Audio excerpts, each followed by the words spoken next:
بندہ پروردگارم امت احمد نبی، دوست دار چار یارم تابع اولاد علی، مذہب حنفی یدارم ملت حضرت خلیل، خاک پائے غوث اعظم زیر سایہ ہر ولی۔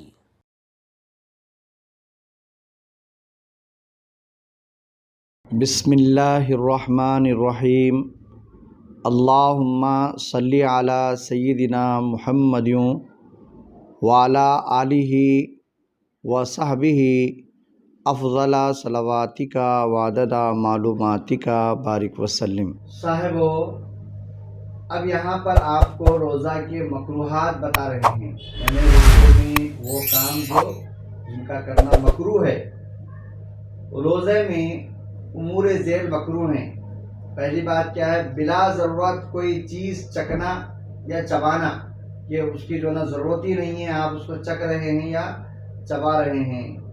اگر بضرورت مثلا خاوند یا حاکم کے خوف سے کوئی چیز چک لی جائے تو مکروہ نہیں، وہ نگلنا نہیں بلکہ تھوک دینا چاہیے اس کو۔ کلی کرنے یا ناک میں پانی چڑھانے میں مبالغہ کرنا، آپ کو بتا دیا گیا تھا کہ روزے کی حالت میں جو نا چاہے وہ وضو ہو یا غسل ہو، مبالغہ نہ کرے۔ تو کلی کرنے میں، ناک میں پانی چڑھانے میں مبالغہ نہیں کرنا چاہیے۔ اگر کرتے ہیں آپ تو پھر جو نا یہ مکروہ ہے۔ اگر اس کے ذریعے سے پانی اندر چلے جاتا ہے تو پھر آپ کا روزہ ٹوٹ جائے گا۔ استنجا میں مبالغہ کرنا، یعنی ضرورت کو گیا تو صفائی کے وقت میں جو نا آپ طہارت دیتے وقت میں جو نا کیا بولتے اس میں مبالغہ کر رہے ہیں پاکی حاصل کرنے میں، تو یہ بھی مکروہ ہے۔ منہ میں پانی دیر تک رکھنا، کلی کرنے کے لیے منہ میں پانی لیا اور منہ میں جو ہے نا گھولتے جا رہے ہیں پانی کو، تو یہ بھی جو ہے نا مکروہ ہے۔ منہ میں تھوک جمع کر کے نگل جانا مکروہ ہے۔ خالی تھوک نکلے تو مکروہ نہیں، لیکن جمع کر کے نکلے تو پھر مکروہ ہوگا۔ سحری کھانے میں اتنی دیر کرنا ہے کہ صبح ہونے کا اندیشہ ہو جائے۔ جو وقت مقررہ ہے، ماشاءاللہ سے ہمارے پاس سحرن وغیرہ کا اہتمام ہوتا ہے، تو جیسے ہی وقت ہو گیا ہے آپ کیا کریں، اپنی سحری کو روک دیں۔ کوئلہ چبا کر دانت مانجنا، اب ہمارے پاس جو منجن وغیرہ ملتا ہے یا پھر ٹوتھ پیسٹ کے جو ٹیوبس جو ملتے ہیں، اس کو بھی جو نا آپ روزے کی حالت میں اگر آپ استعمال کرتے ہیں تو پھر یہ مکروہ ہے، اور اس کو اگر نگل جاتے ہیں وہ اس کا جو نا کیا بولتے ہیں مادہ، تو پھر آپ کا روزہ ٹوٹ جائے گا۔ افطار بہت تاخیر سے کرنا یہ مکروہ ہے۔ افطار جو ہے نا جیسے ہی غروب آفتاب ہوا تو افطار کرنا ہے۔ پیارے نبی صلی اللہ علیہ وسلم کا جو ہے نا کیا بولتے طریقہ کار ہے۔ سحری اپنے وقت میں دیر سے کرنا، اور افطار جو ہے نا کیا بولتے وقت ہونے کے بعد جلدی کرنا چاہیے۔ روزے میں غیبت کرنا، جھوٹ بولنا، گالی گلوچ، فحش زبان سے نکالنا، یہ سب چیزیں جو ہے روزے کو مکروہ کر دیتی ہیں۔ یہ چیزیں روزے کے بغیر بھی بری ہیں، مگر روزے میں اور زیادہ بری ہیں۔ تو یہ چیزوں سے تو جو نا یہ بد اخلاقی وغیرہ سے اور یہ گندی چیزوں سے جو نا مسلمان کیا کرے، ساری زندگی احتیاط کرے، مگر روزے کی حالت میں رمضان کے مہینے میں تو اور زیادہ جو نا کیا بولتے اس سے بچنے کی ہم کو شدید ضرورت ہے۔